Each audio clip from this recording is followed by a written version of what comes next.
আসসালামু আলাইকুম। আশা করি সবাই অনেক ভালো আছেন। নতুন আরও একটি ক্লাসে সবাইকে স্বাগতম। আজকের ক্লাসে আমরা পঞ্চম শ্রেণীর প্রাথমিক গণিত বইয়ের 61 পৃষ্ঠা 4 নং অঙ্কটি সমাধান করব। খেয়াল করো 4 নংয়ে লেখা আছে একটি লাঠির 6 ভাগের 1 অংশ মাটিতে, 2 ভাগের 1 অংশ পানিতে এবং অবশিষ্ট অংশ পানির উপরে আছে। পানির উপরের অংশের দৈর্ঘ্য 2 মিটার। লাঠির কত মিটার পানিতে আছে? প্রশ্ন খুব ভালোভাবে বুঝতে হবে। দেখো পাশে একটি চিত্র দেওয়া আছে। এই চিত্রের মধ্যে একদম নিচে অংশটুকু আছে মাটিতে, তারপরের অংশটুকু আছে পানিতে, আর তার পরের অংশটুকু আছে পানির উপরে। তাহলে এই চিত্র দেখে আমাদের হিসাবটা করতে হবে। তাহলে আমরা বুঝতে পারলাম লাঠির 6 ভাগের 1 অংশ আছে মাটিতে আর 2 ভাগের 1 অংশ আছে পানিতে। তাহলে প্রথমে আমরা এই দুটি অংশ যোগ করে নিব। তারপর যদি পানির উপরের অংশটুকু বের করতে চাই তাহলে পুরো লাঠি থেকে মাটিতে আর পানিতে যে অংশটুকু আছে সেটা বাদ দিতে হবে। তাই তো প্রথমে আমরা লিখব মাটিতে ও পানিতে আছে। তাহলে আমাদের লিখতে হবে মাটিতে আছে 6 ভাগের 1 অংশ আর পানিতে আছে 2 ভাগের 1 অংশ, দুটি যোগ করে নিতে হবে। তাহলে এখানে প্রথম ভগ্নাংশের হরে আছে 6 আর এখানে আছে 2। তাহলে 6 আর 2 এর লসাগু প্রথমে আমাদের নির্ণয় করতে হবে। 6 আর 2 এর লসাগু নির্ণয় করতে হবে। তাহলে এখানে আমরা 2 দিয়ে ভাগ করতে পারি, এখানে হবে 3, এখানে 1। তাহলে লসাগু কত হবে? 2 গুণ 3, 3 দুগুণে 6। তাহলে লসাগু হলো 6। এখন আমরা একটা বড় দাগ দিয়ে মাঝখানে লিখব 6। এখন এই লসাগুকে প্রথম ভগ্নাংশের হর দিয়ে ভাগ করতে হবে। 6কে 6 দিয়ে ভাগ করলে ভাগফল 1, 1 দিয়ে লবকে গুণ করতে হবে। তাহলে 1 1কে 1, তারপরে মাঝখানে যোগ। এবার এই লসাগুকে দ্বিতীয় ভগ্নাংশের হর দিয়ে ভাগ করতে হবে। 6কে 2 দিয়ে ভাগ করলে হবে 3, 3 দুগুণে 6, 3। সেই ভাগফল দিয়ে লবকে গুণ করতে হবে। তাহলে 3 আর 1 গুণ করলে 3 1-এ 3 অংশ। এবার 3 আর 1 যোগ করলে 4 আর হরে পাই 6। দেখো 4 আর 6 এই দুটি আমরা 2 দিয়ে ভাগ করতে পারি, তার মানে কাটাকাটি করতে পারি।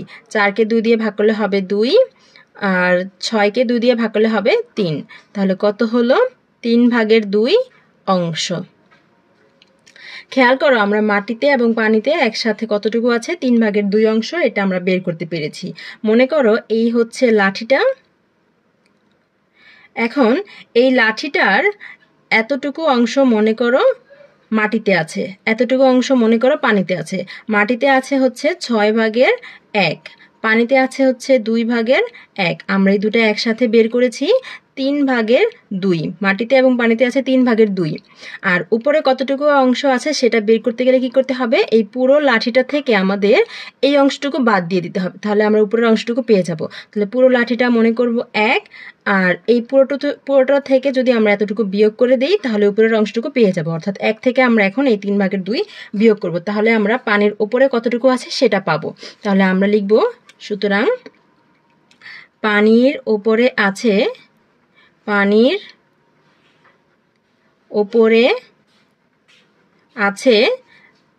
1 থেকে বিয়োগ করব 3 ভাগের 2, 3 ভাগের 2 অংশ।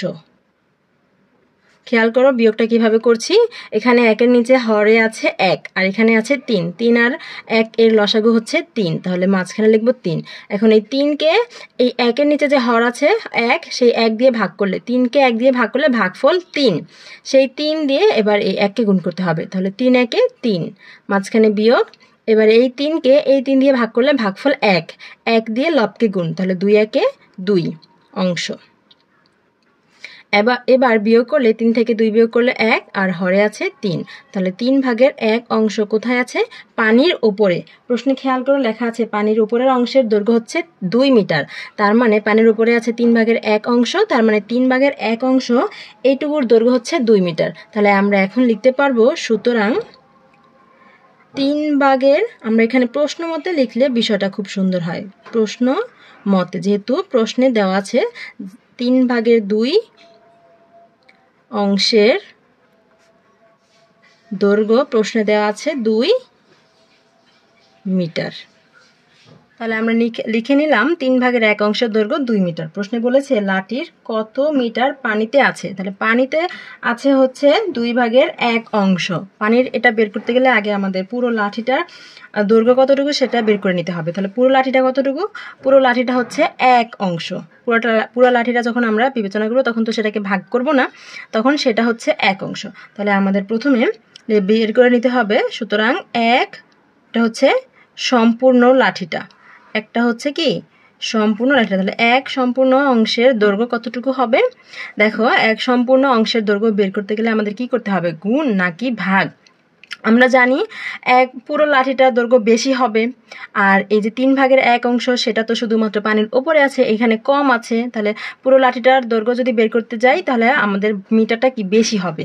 এখন আমরা যদি এখানে গুণ করি তাহলে দেখো এই দুইকে যদি আমরা এই 3/1 দিয়ে গুণ করি তাহলে আমরা একটা ছোট সংখ্যা পাবো, কিন্তু আমরা যদি ভাগ করি তাহলে বড় একটা সংখ্যা পাবো, 2 থেকে বড় সংখ্যা পাবো। তাহলে এজন্য আমাদের এখানে ভাগ করতে হবে, 3/1 এটাকে ভাগ করতে হবে। দেখো এখন কি হয়, 2 ভাগ থাকলে গুণ, এখন এই 1 নিচে চলে যাবে আর 3 উপরে চলে যাবে, তাহলে 3 উপরে 1 তো নিচে লেখে না, তাহলে কত হলো, 3 দুগুণে 6 মিটার। দেখো এই 6 মিটার পুরো লাঠিটার দৈর্ঘ্য কিন্তু 6 মিটার বের হয়েছে, বেশি বের হয়েছে। আর 3/1 অংশের দৈর্ঘ্য ছিল 2 মিটার, 2 থেকে বড় বের হয়েছে। তাহলে আমাদের তো বড়ই একটা সংখ্যা প্রয়োজন ছিল, যদি আমরা এখানে গুণ করে দিতাম তাহলে কিন্তু এখানে ছোট সংখ্যা চলে আসতো, 2 থেকে ছোট একটা সংখ্যা চলে আসতো। এজন্য এখানে ভাগ করতে হয়। আর তোমরা কিভাবে মনে রাখবে এটা, তোমরা এইখানে যদি 1 থাকে আর উপরে ভগ্নাংশ থাকে তাহলে ভাগ করে দিবে, এখানে 1-এর জন্য যখন আমরা হিসাব করব তখন ভাগ করে দিবে, আর যখন উপরে 1 থাকবে নিচে ভগ্নাংশ থাকবে তখন গুণ করে দিবে। তাহলে আমরা পুরো লাঠিটার দৈর্ঘ্য পেলাম 6 মিটার। এখন আমরা পেয়ে গেলাম 1 সম্পূর্ণ অংশের